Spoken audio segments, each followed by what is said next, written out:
اختلاسات الكاف المالية. الأمين العام للكاف يتهم فوزي لقجع باختلاس 100 مليون دولار من الخزينة وضرب مصالح الجزائر.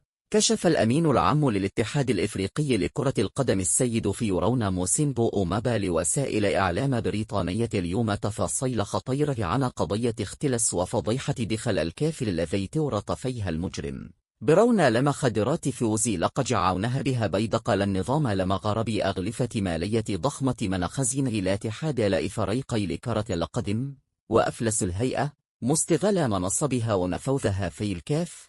واعترف لأمين لعامل حالي الكاف فيرون موسين أومب بأن هيئته كانت تتمتع بحبوبة مالية مثالية زمن الرئيس عيسى حياته قبل أن تغرق في وحل الفساد والضائقة المالية. وفي تصريحات أدلى بها لهيئة الإذاعة البريطانية أوضح فيرون موسيمبو أن حياته وزملائه في الجهاز الإداري للاتحاد الإفريقي لكرة القدم ترك الخزينة تنعم بثروة مالية قيمتها 100 مليون دولار ولما جاءز بنية فوزي لقجع على ميمار وقت طويل حتى صارت الكاف تعاني مديونية تقدر برقم هائل قيمتها 40 مليون دولار.